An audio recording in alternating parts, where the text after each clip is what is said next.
విశాఖపట్నంలో కాపు నేతలు సమావేశం అయ్యారు.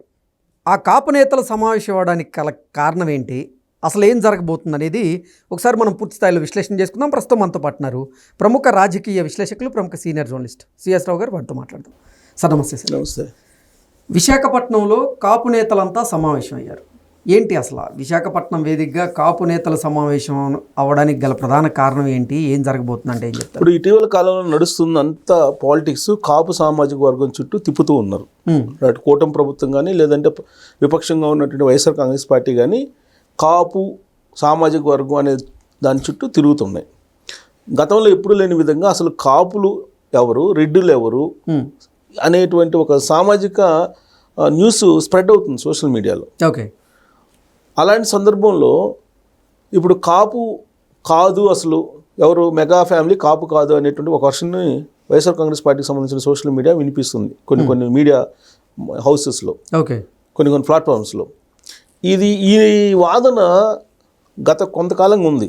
దాసనారాయణ గారు బతికున్నప్పటి నుంచి ఉంది. ఇది అసలైనట్టు కాపులు కాదు అని చెప్పేసి ఈవెన్ పేరు నాని కూడా మెగా ఫ్యామిలీ మీద టార్గెట్ చేశారు. ఓకే. అంటే ఏంటి, జనసేన పార్టీ కాపులకు సంబంధించినటువంటి ఒక ప్లాట్ఫామ్గా కనిపిస్తూ ఉంది. ఆ ప్లాట్ఫామ్ నుంచి కాపుల్ని దూరం చేయకపోతే రాబోయేటువంటి రోజుల్లో వైఎస్ఆర్ కాంగ్రెస్ పార్టీ గెలిచేటువంటి అవకాశం లేదు, అధికారంలోకి వచ్చేటువంటి అవకాశం లేదు. కాబట్టి కాపు సామాజిక వర్గాన్ని జనసేన పార్టీ నుంచి దూరం చేయాలి అనేటువంటిది ఒక కాన్సెప్ట్ వైఎస్ఆర్ కాంగ్రెస్ పార్టీలో ఉన్నట్టు కనిపిస్తుంది. ఓకే. సరే, ఏ రాజకీయ పార్టీ అయినా కానీ గెలవడానికి చేసేటువంటి ప్రయత్నాల్లో అనేక ప్రయత్నాలు చేస్తూ ఉంటుంది. అలాంటి వాటిలో ఆంధ్రప్రదేశ్లో ఇదొక అంశం. అందుకే ఈ మధ్యకాలంలో అంబటి రాంబాబు గారిని అరెస్ట్ చేసినప్పుడు కాపు కార్డు బయటికి తీశారు, అవునా? అవును. అలాగే జోగి రమేష్ గారిని అరెస్ట్ చేసినప్పుడు బీసీ కార్డు బయటికి తీశారు. ఇప్పుడు అరెస్టులకి తర్వాత ఏదైనా సంఘటనలు జరిగినప్పుడు, నేరాలు జరిగినప్పుడు, శిక్షలు పడినప్పుడు కులం అనేది వాడకూడదు. కులం నందిగాం సురేష్ని అరెస్ట్ చేసినప్పుడు ఎస్సీలు ఎస్సీ కార్డు నందిగం సురేష్ ఎందుకు ఇప్పుడు నాయకుని తీసుకొచ్చారు, సునీల్ నాయక్ని విచారణ ఇస్తున్నారు. సునీల్ నాయక్ని విచారిస్తున్నారు. సునీల్ నాయక్ ఏమంటున్నారు, నేను ఎస్టీని అని అంటున్నారు. అలాగే ఆయన మాజీ సిఐడి చీఫ్ ఉన్నాడు కదా సునీల్, ఆయన పేరు సునీల్ కుమార్ నేను ఎస్టీని కాబట్టి నన్ను కేసులో పెట్టారు అని అంటున్నారు. ఇప్పుడు కేసులకి అంటే ఏదైనా తప్పు చేయడం, ఆ తప్పు నుంచి తప్పించుకోవడానికి కులాన్ని ఎరేయడం, అంటే నేను ఈ సామాజిక వర్గానికి చెందిన వాడిని కాబట్టి నన్ను టార్గెట్ చేస్తున్నారని చెప్పి చెప్పుకోవడం ఏంటి అసలు? నిజంగా ఇప్పుడు రాజకీయాల్లో ఇలాంటివి చాలా సర్వసాధారణం అయిపోతున్నాయి. ఎలా చూడాలంటారు? సర్వసాధారణం అంటే అన్ని రాష్ట్రాల్లో కాదు, కానీ ప్రత్యేకించి ఆంధ్రప్రదేశ్లో ఇది ఒక సామాజిక ఈక్వేషన్ అనేది బాగా ఎక్కువగా బలంగా ఉంది. సామాజిక ఈక్వేషన్ ద్వారానే అధికారంలో రావాలి అనేటువంటి కాన్సెప్ట్లో వెళ్తున్నారు. ఒక్కో రాష్ట్రంలో ఒక రకంగా ప్రయారిటీ ఇష్యూస్ ఉంటాయి. ఒక ఎలక్షన్ ఉందండి, సపోజ్ మనకి 2014 ఎలక్షన్ ఉంది. అప్పుడే రాష్ట్రం విడిపోయింది కాబట్టి ఒక బలమైన నాయకుడు కావాలి చంద్రబాబు నాయుడు గారు అనుకున్నారు. 2019కి వచ్చేటప్పటికి ఏమనుకున్నారు, ఒక ఛాన్స్ ఇద్దాం జగన్మోహన్ రెడ్డి గారికి అని చెప్పి అనుకున్నారు. 2024కి వచ్చేటప్పటికి ఏమనుకున్నారు, 2024కి వచ్చేటప్పటికి 3 రాజధానులు వర్సెస్ అమరావతి ఇవి అయిపోయినాయి. ఆ 2024 ఎన్నికల్లోనే జగన్మోహన్ రెడ్డి గారు ఒక అంశాన్ని బయటికి తీశారు, కానీ అది వర్కౌట్ కాల. ఏది, క్లాస్ వార్. ఆంధ్రప్రదేశ్లో క్లాస్ వార్ రాబోతుంది, క్లాస్ వార్ వచ్చింది, అది తీసుకురాబోతుంది. ఎందుకు, అగ్రవర్ణాలు వర్సెస్ లో క్లాస్ పీపుల్ అనేది తీసుకొచ్చి అధికారం చేజిక్కించుకోవాలని ప్రయత్నం చేశారు, కానీ అది వర్కౌట్ కాల. ఈవెన్ ప్రశాంత్ కిషోర్ కూడా చెప్పారు కదా, క్లాస్ వార్ అనేది వర్కౌట్ కాదు ఆంధ్రప్రదేశ్లోని. సో కాబట్టి అంటే ఉన్నత వర్గాలు, పేద వర్గాలు అనే దాని మీద, ఉన్నత వర్గాలకు సంబంధించేమో కూటమి, లేని వర్గాలకు సంబంధించి నేను అనేటువంటి చెప్పే ప్రయత్నం చేశారు, కానీ అది వర్కౌట్ కాలేదు, వినలేదు కూడా జగన్మోహన్ రెడ్డి గారి మాట. అయితే ఇప్పుడేంటి, సామాజిక వర్గ ఈక్వేషన్తోనే అధికారంలో రాగలము, ఇంకా ఏ విషయంలో రాలేము, ప్రాంతీయవాదం అయిపోయింది, అంతే కదా. ఇప్పుడు ఇంకుండేది ఏంది, సామాజిక వర్గ ఈక్వేషనే. ప్రాంతీయవాదం వర్కౌట్ కాల 2024 ఎన్నికల్లో.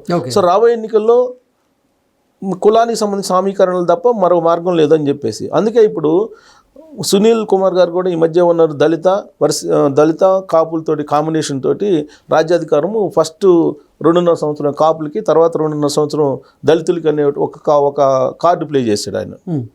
అది ఆయన ప్లే చేసిన కార్డు అని మనం అనుకోవడానికి లేదు. దాని వెనక ఖచ్చితంగా వైఎస్ఆర్ కాంగ్రెస్ పార్టీకి సంబంధించినటువంటి ఆలోచన, దాని భావజాలం ఉంటుందని చెప్పి సహజంగా ఎవరైనా భావిస్తారు. అలాగే కాపు సామాజిక వర్గానికి సంబంధించి వంగవీటి రంగా గారి కుమార్తెని తీసుకొచ్చారు. తీసుకొచ్చి ఆవిడ చేత ఒక మీటింగ్ పెట్టించారు వైజాగ్లో. ఆ మీటింగ్ వెనక కూడా సునీల్ కుమార్ గారి ప్రమోషన్ ఉంది. ఓకే. అంటే సునీల్ కుమార్ గారి ప్రమోషన్ ఉందంటే వైఎస్ఆర్ కాంగ్రెస్ పార్టీకి సంబంధించిన ప్రమోషన్ ఉందని అర్థం కదా. పైగా అంబటి రాంబాబు గారిని అరెస్ట్ చేశారు ఈ మధ్య అనుచిత వ్యాఖ్యలు చేసినందుకు, ఎవరు చంద్రబాబు గారి మీద. చేసినప్పుడు ఆయన ఇంటి మీద దాడి చేశారు వీళ్ళు. ఆ క్రమంలో ఆయన్ని అరెస్ట్ చేయటం ఇవన్నీ జరిగినాయి కదా. ఆ సందర్భంగా జగన్మోహన్ రెడ్డి గారు ఏమన్నారు, అంబటి రాంబాబు గారిని ఆయనతో ములాఖత్ అయిన తర్వాత ఏమన్నారు, అంబటి రాంబాబు గారి గురించి కాపు టైగర్ అన్నాడు. కాపు టైగరు అంబటి రాంబాబు గారు అన్నారు. అంటే కాపులకు సంబంధించిన ఒక పెద్ద నాయకుడు మా దగ్గర ఉన్నాడు అని చెప్పుకునేటువంటి ప్రయత్నం చేస్తూ కాపుల్ని తమ వైపు తిప్పుకునే ప్రయత్నం ఏదో చేస్తున్నారు. అందులో భాగంగా ఇప్పుడు కాపు లీడర్లు అందరూ కూడా ఇప్పుడు వైజాగ్లో సమావేశం అయ్యారు తాజాగా. కరణం ధర్మశ్రీ ఉన్నారు కదా, కరణం ధర్మశ్రీ ఇంట్లో ఆయన ఇవాళ కొంతమంది కాపు నాయకులు అంబటి రాంబాబు గారు కూడా అక్కడికి వెళ్ళారు. వెళ్ళి అక్కడ సమావేశం అయ్యారు. సమావేశం అయ్యి కాపు సామాజిక వర్గం అనేది ఇప్పుడు పవన్ కళ్యాణ్ గారితో ర్యాలీ అవుతుంది. సో ఆ ర్యాలీ అవుతున్నటువంటి కాపు సామాజిక వర్గంలో ఎలాగైనా సరే కొంత భాగాన్నైనా లాక్కోవాలి, పూర్తి భాగాన్ని కాకపోయినప్పటికీ అనేటువంటి యాంగిల్లో ఖచ్చితంగా వాళ్ళు ఒక ప్లాన్ తయారు చేస్తారు. ఆ ప్లాన్లో భాగంగా ఏంటి, కాపులకి ఏం అన్యాయం జరుగుతుంది, కాపుల మీద కేసులు పెడుతున్నారు అనే యాంగిల్లో. మరి దానికి తగ్గట్టు ఇప్పుడు అంబటి రాంబాబు గారి మీద ఒక కేసు మళ్ళీ ఫైల్ కాబోతుంది. ఆయన ఏదో 22 ఎకరాలు ఆక్రమించాడని ఆ ఒక కేసు మళ్ళీ వస్తుంది. ఇదంతా రాజకీయపరమైన కక్ష, కాపులను అనగదొక్కేటువంటి కక్ష అని చెప్పి భావించేలాగా ఈ మీటింగ్ని ఎలివేట్ చేయాలనేది బహుశా వాళ్ళకు ఉండి ఉండొచ్చు. మొన్న ఈ మధ్య ఎవరు అన్నారు, ముద్రగడ పద్మనాభరెడ్డి గారు, ఆయన ఏమన్నారు, కట్టుబట్టలతోటి కాపుల్ని రాష్ట్రం నుంచి తరిమేసేటువంటి పరిస్థితి ఏర్పడింది అని. అంటే ఇవన్నీ వైఎస్ఆర్ కాంగ్రెస్ పార్టీకి సంబంధించినటువంటి అస్త్రాలుగా మనం చెప్పుకోవటంలో ఎలాంటి సందేహం ఉండదు.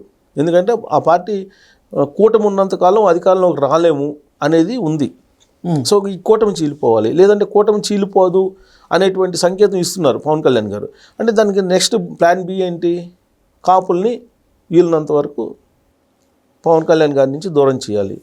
దాన్ని ఎలా చేయాలి ఏంటి అనేది బ్లూ ప్రింట్ వైజాగ్లో రెడీ అవుతుంది. దాంట్లో భాగంగానే వాళ్ళు సమావేశం అయ్యారు వీళ్ళందరూ కూడా. Okay sir, thank you so much. Thank you.